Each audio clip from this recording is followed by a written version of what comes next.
Hay hombres que luchan un día y son buenos. Hay otros que luchan un año y son mejores. Hay quienes luchan muchos años y son muy buenos. Pero hay los que luchan toda la vida. Esos son los imprescindibles. Gracias. Gracias a los tres. Gracias por traerme aquí, a mi tierra, en realidad. Aunque mi familia es de la isla del frente, pero bueno, somos todos canarios. Y nada, pues la pregunta es siempre, ¿no? ¿Por qué he escrito este libro? En realidad es un encargo de la editorial Península, que por cierto está escrito así en un tono muy coloquial, no porque haya sido un ejercicio de estilo para que intentar que la gente lo entendiera, sino que mi capacidad intelectual no da para más. Es decir, lo que hay es lo que hay aquí también, ¿no? Y la de transcriptor. Y la de transcriptor no hablemos.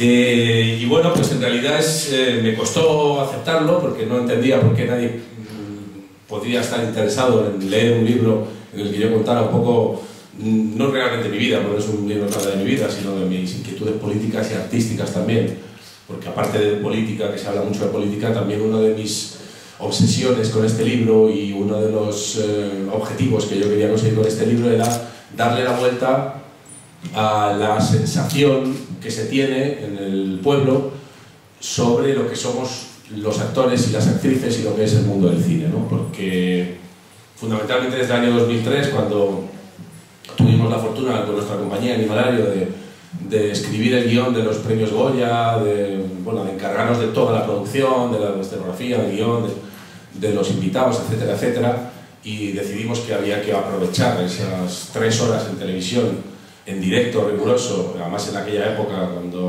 el gobierno de Aznar caminaba sobre el agua, ¿no? Y Televisión Española era ni más ni menos que su órgano de propaganda, pues parecía que una función de teatro o de televisión durante 3 horas en directo era bastante apetecible, ¿no? Y además con la guerra de Irak encima, etcétera, etcétera.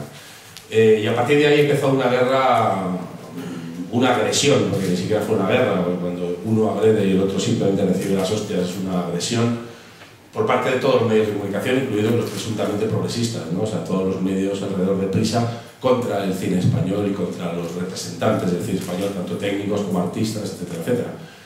Y una de mis obsesiones era darle la vuelta a la tortilla y contar que realmente el mundo del cine no es Javier Bardem, ni es Penélope Cruz, ni es yo mismo, ¿no? Que soy un privilegiado dentro del mundo del cine y he tenido mucha más suerte que la que han tenido la mayoría de mis compañeros.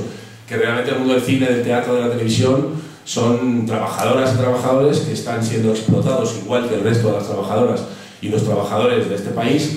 Incluso mucho antes de que apareciera esta nueva reforma laboral, nosotros ya sufríamos unos estatutos laborales muy parecidos a los que se han firmado hace poco, ¿no? Despidos gratuitos, horarios excesivos y abusivos, salarios precarios, muy precarios, en un mundo en el que estamos acostumbrados a trabajar 10, 11, 12 horas al día, ¿no? Y esa era una de mis obsesiones, contarle a la gente cómo es realmente el mundo del cine y cómo realmente los que mandan son los mismos que mandan en los medios de comunicación o en la telefónica o en cualquier otra empresa, ¿no? De hecho, los empresarios del cine, la Asociación de Empresarios del Cine, que se llama FAPAE, forma parte de la COE también, ¿no? O sea que en realidad tenemos los mismos problemas laborales y tenemos un mismo enemigo que el resto de los trabajadores, que es la patronal. Y bueno, quería aprovechar ese libro para contar todo eso, ¿no? Y además con nombres y apellidos, porque creo que las cosas no suceden por medio de intervenciones divinas ni de fenómenos meteorológicos. Hay responsables ahí arriba que son los que están obligándonos y empujándonos a la situación en la que estamos hoy día, ya sea el ministro de Economía, ya sea el presidente de la FAPAE, de los productores cinematográficos del país. Y también, por supuesto, pues hablar de todo lo que ha dicho Pascual, ¿no? Contar un poco cuál es el origen de mi militancia política, cuál es el origen de las ideas que he ido elaborando y estructurando en mi cabeza, cómo todo esto viene por haber tenido la fortuna de nacer en una familia de profesionales intelectuales y de izquierda, ¿no? Mi padre, que nació en Tenerife, que es de una familia paupérrima, mi abuelo era camionero y tuvo que buscarse la vida desde los 12 años, se puso a currar y tuvo que sacarse la carrera de medicina trabajando en Cádiz, etcétera, etcétera, etcétera, ¿no? Y cómo él estuvo implicado desde siempre en la lucha antifranquista y y posteriormente también en la defensa de la salud pública, etcétera, etcétera. Y mi madre exactamente igual, aunque venía de una familia burguesa, incluso de derechas. Mi abuela, que era vasca, la familia de mi madre son vascos, mi abuela era euskaldun, pero del franquista, en fin, era una mezcla un poco extraña. Y bueno, pues he tenido la fortuna en mi casa de que me ofrecieran a leer y a escuchar pues a todos los intelectuales, músicos, etcétera, etcétera, de la izquierda, pues desde Víctor Jara hasta Paco Ibáñez, etcétera, etcétera. Yo nací y crecí escuchando esa música y empapándome del mensaje que esa música nos transmitía, ¿no? Y cuando empecé a aprender a leer, etcétera, etcétera, pues siempre los libros que he tenido a mi alcance, que han sido muchos o todos, han ayudado a crear una conciencia política en mí, ¿no? Y como cuento en el libro, es a raíz del año 2001, porque yo había participado siempre en manifestaciones, y a raíz del 2001, cuando el gobierno de Aznar, con el apoyo, por supuesto, del Partido Socialista Obrero Español, siempre me gusta decir, no las siglas, sino lo que significan, para ver si se dan cuenta de por qué camino están yendo desde hace tanto tiempo. Cuando se firma y se aprueba la Ley de Extranjería del 2001, me di cuenta que, primero, no estaba dispuesto a vivir en un país y cruzarme de brazos mientras veía cómo se declaraba legalmente a miles de seres humanos ilegales y se les perseguía y se les detenía y se les encarcelaba y se les expulsaba a medianoche con nocturnidad y alevosía mientras les drogaban y les metían en un avión a Marruecos, y Marruecos los recogía en un autobús y los soltaba en medio del Sáhara para que volvieran si podían y si no se murieran en el desierto. Todo esto con la connivencia del Estado español. Y como hay una cárcel en Mauritania que está pagada por el gobierno español, no sé si existe todavía, pero existió, donde el gobierno español les envía a los inmigrantes que no tienen nacionalidad conocida. Decidí que yo no estaba dispuesto a cruzarme de brazos mientras veía cómo sucedía eso, ¿no?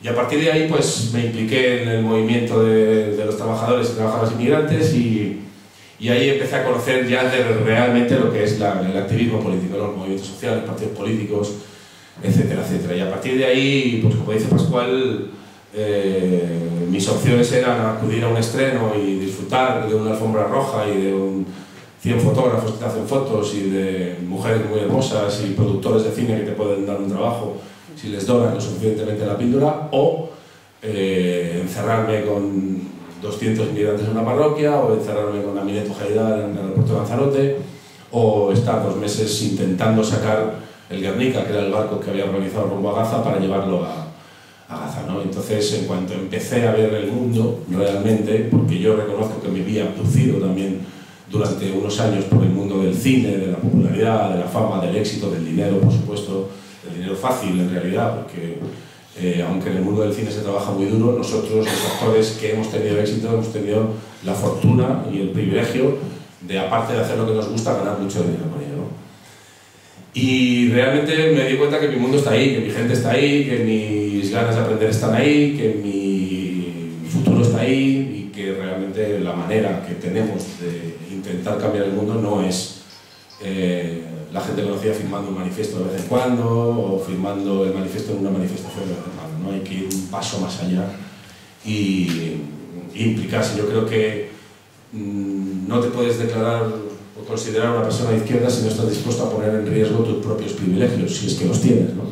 Y en mi caso es clarísimo, ¿no? Entonces, como no soy amigo de medias tintas, de posturas a medias, etcétera, etcétera, pues siempre he dicho lo que he pensado, porque es la única manera de estar feliz y a gusto conmigo mismo, y he estado dispuesto siempre a asumir las consecuencias, ¿no? Que a veces las avalanchas y los linchamientos mediáticos han sido de tal calibre que, bueno, pues reconozco que han llegado a asustarme alguna vez, ¿no? Y incluso a inhibirme y a pensar que estaba solo en el mundo y que lo que yo decía realmente era una excentricidad, etcétera, etcétera.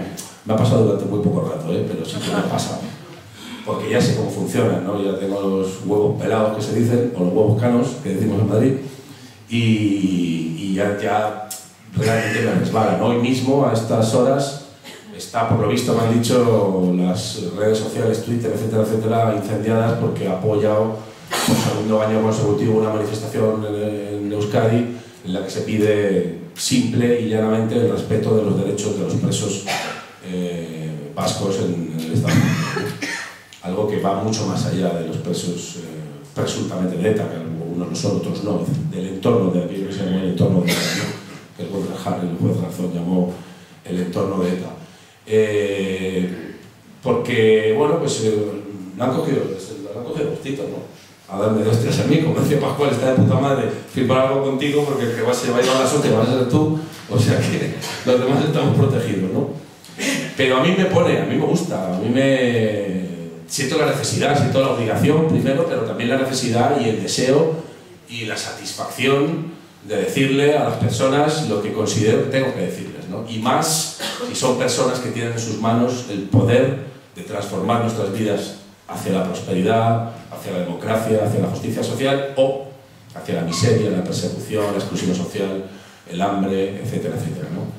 Y básicamente pues aproveché el libro para todas esas cosas, ¿no? Y cuento, aparte de todo eso, pues un montón de anécdotas que me han pasado, una más graciosa, otra menos, ¿no? Respecto a los medios de comunicación y a la derecha, por ejemplo, le contaba antes a Pascual que cuando yo hice unas declaraciones diciendo que Orlando Zapata, que fue un preso que murió en una cárcel cubana hace 4 o 5 años, ya no recuerdo, las informaciones que yo tenía desmentían las informaciones que estaban saliendo en los medios de comunicación, que Orlando Zapata no era un preso político, sino que estaba en la cárcel, entre otras cosas, por abrirle la cabeza a un vecino con un machete.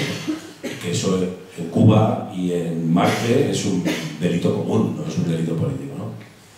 Pero claro, cualquier información que se salga de los cauces establecidos del pensamiento único y obligatorio en los medios de comunicación, y más si eres un actor conocido, pues ya les has dado la carnaza suficiente para masacrarte, ¿no? Ese fue el primer impacto realmente duro que yo sufrí, pero que me enseñó muchísimo y aprendí latín de aquella, y esa fue la ocasión en la que estuve 2 días escondido en casa, alucinando realmente con la tormenta que se venía encima, y con bastante incapacidad de reaccionar, con mucha rabia, mucha tristeza, porque no entendía, y sigo sin entender, ¿no? Porque de estos linchamientos mediáticos, cuando lo que estoy diciendo no es defendiendo un partido nazi, sino defendiendo la justicia social, ¿no? Y la democracia, y desmintiendo las mentiras que se vierten en los medios de comunicación continuamente contra Cuba, ¿no? Pase lo que pase, y sin ningún pudor además, ¿no? Pues todo esto me pilló, porque además todo esto fue en un acto por el Sáhara Occidental, que había organizado la ISGE, que es una sociedad de gestión de los derechos de imagen de los artistas, actores, actrices, bailarines, etc. Que no tiene nada que ver con las GAE, hay que decirlo, que son mis enemigos también. También hablo mucho de las GAE aquí, ¿no? Y de la ley Sinde, etcétera, etcétera, y de toda la patraña que está escondida detrás de la ley Sinde y cómo... En fin, que me lío. Sí.